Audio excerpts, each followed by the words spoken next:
चिराग नाराज चल रहे हैं सीट शेयरिंग को लेकर, कहीं ना कहीं जो कोई नाराज नहीं है एनडीए में, कोई नाराज नहीं है, या कहीं से कोई भ्रम फैला रहा होगा, कहीं कोई बात नहीं, सब ठीक है, सब एक साथ है, एकजुटता के साथ है, मजबूती के साथ है। नमस्कार, आप लाइव बिहार देख रहे हैं। मैं हूं राजमोहन तिवारी। देखिए, लोजपा रामविलास के राष्ट्रीय अध्यक्ष चिराग पासवान के बगावती सुर अब एनडीए में देखने को और सुनने को मिल रहे हैं। जिस तरीके से बीते दिन वो बिहार आए और वैशाली लोकसभा के साहेबगंज में मंच से उन्होंने भाषण दिया, साफ तौर पर कहा कि नीति और सिद्धांतों से समझौता नहीं करेंगे, उनका गठबंधन और तालमेल बिहार की जनता से है। उसके बाद ये कयास लगाए जा रहे हैं कि शायद नीतीश कुमार के एनडीए में आने से जो उनकी नाराजगी है वो खत्म नहीं हुई है और आगे चलकर लोकसभा चुनाव के मद्देनजर कोई बड़ा कदम उठा सकते हैं। वहीं बीजेपी के बड़े नेता और केंद्रीय गृह राज्य मंत्री नित्यानंद राय से जब इस पर सवाल किया गया कि क्या चिराग पासवान सचमुच एनडीए में नाराज हो गए हैं, क्या वो गठबंधन अब छोड़ रहे हैं, इस पर उन्होंने क्या कुछ जवाब दिया है वो पहले आप सुनिए। वह महागठबंधन, हिंदी गठबंधन, वह भ्रष्टाचार करने वाले, घोटाला करने वाले, गरीबों के पसीने की कमाई और उसके हक की हकमारी करने वाले वह गठबंधन है जो परिवारवाद पर विश्वास करता है और तुष्टीकरण की नीति पर चलता है। वहाँ स्वार्थी स्वार्थ है और वहाँ सत्ता के लिए स्वार्थ की इतनी टकराहट है जिसकी कोई नीति नहीं है, नीयत नहीं है और उसको न देश के लोगों से मतलब है, न देश से मतलब है, न विकास से मतलब है। ऐसे लोगों में जहाँ स्वार्थ की ही बात होती है वहाँ तो टकराहट होगी।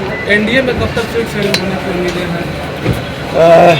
आपको पता चल जाएगा, लेकिन जल्द ही। लेकिन चिराग नाराज चल रहे हैं सीट शेयरिंग को लेकर, कहीं ना कहीं जो कोई नाराज नहीं है एनडीए में, कोई नाराज नहीं है, या कहीं से कोई भ्रम फैला रहा होगा, कहीं कोई बात नहीं, सब ठीक है, सब एक साथ है, एकजुटता के साथ है, मजबूती के साथ है। कहा जा रहा है और एनडीए एक साथ मिलकर चुनाव लड़ेगी और 40 सीट बिहार की जीतेगी। कहा जा रहा है। तो अभी आपने सुना किस तरीके से एक तरफ महागठबंधन पर नित्यानंद राय ने निशाना साधा, तो वहीं दूसरी तरफ एनडीए में जिस प्रकार से अभी राजनीतिक हलचल देखने को मिल रही है, नाराजगी की खबरें आ रही हैं, उस पर उन्होंने कहा कि देखिए सब कुछ ठीक है और किसी को भी किसी प्रकार की दिक्कत हमारे गठबंधन में नहीं है। 40 लोकसभा सीट पर एनडीए चुनाव मिलकर लड़ेगा और 40 की 40 जीतेगा। चिराग पासवान पर सीधे उन्होंने जवाब नहीं दिया और गठबंधन को लेकर ही उन्होंने कहा कि कुछ भी इधर उधर नहीं होने वाला है, सब कुछ फिट है।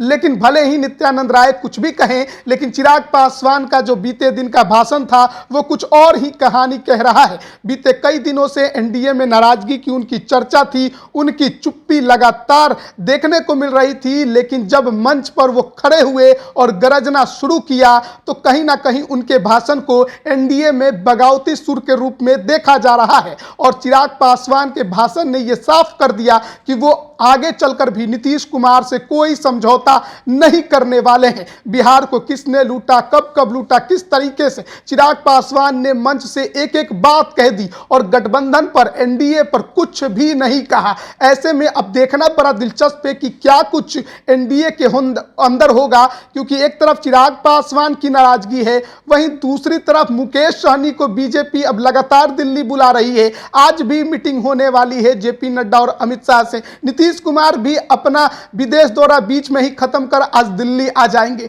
वो भी मौजूद रहेंगे। दूसरी सूची जो है बीजेपी की उम्मीदवारों की, वो भी हो सकता है कि जल्द ही जारी हो जाए। और वैसे में एक तरफ बिहार में जो राजनीतिक हलचल एनडीए के अंदर है वो किसी भी रूप से अब तक सही देखने को नहीं मिल रही है। उपेंद्र कुशवाहा, जीतन राम मांझी की नाराजगी की खबरें वैसे ही हैं, लगातार बीजेपी नेता मिलकर मनाने की कोशिश में लगे हुए हैं। लेकिन चिराग पासवान क्या करेंगे, क्या एनडीए में रहेंगे या महागठबंधन के ऑफर को कबूल कर पाला बदल लेंगे, यह भी देखने वाली बात है। बीजेपी के नेताओं की तरफ से लगातार यह बात कही जा रही है कि सब कुछ ठीक है, लेकिन जो तस्वीरें देखने को मिल रही है वो कुछ और ही कहानी कह रही है।